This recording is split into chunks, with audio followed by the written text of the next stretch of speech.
Welcome, ladies and gentlemen, to the Morecambe Museum of Fashion. Before we go up to the fashion exhibition Clothes of the Future, I would like to show you some slides on the screen and say a few words about the history of fashion. I will also mention some of the important people in fashion.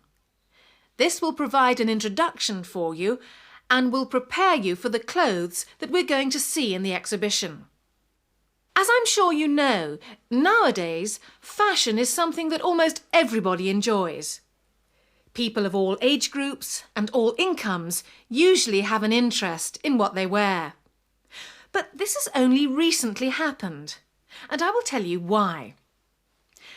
Until the beginning of this century, it was only the rich who could afford to follow fashion. There were no factories to make many copies of the same article as there are today.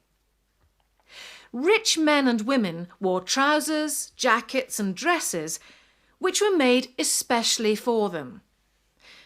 This picture here shows a young lady being measured for a dress that she will have made by hand, exactly how she wants it to be. Ladies' clothes in those days were long and usually tight-fitting and made of heavy material. However, the new century, the 1900s, brought new ideas.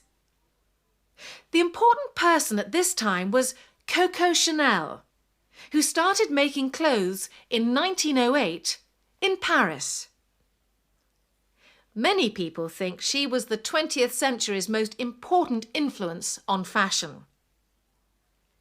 Chanel loved to wear loose-fitting clothes and produced jackets and skirts which everyone admired. Here's a picture of one of her ladies' suits. Even today, people still wear styles like this when they want to look smart.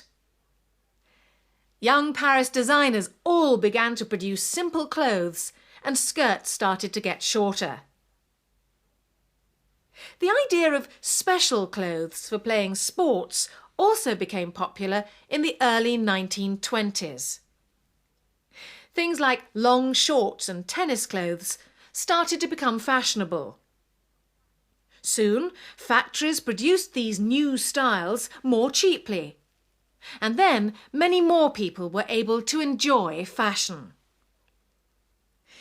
In 1947, after the Second World War, Christian Dior used all the new materials available to produce a fashion which was known as the New Look. As you can see in this picture, he made skirt lengths longer again. Later, in the 60s, flower power and student fashion were popular.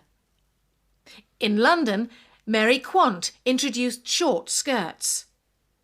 These were worn with boots that went up to the knee. Look at the white, shiny boots in this picture. And now we come to today's exhibition.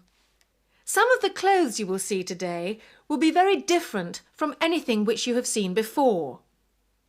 The exhibition aims to take a look at the sort of clothes that we might wear in the next 50 years.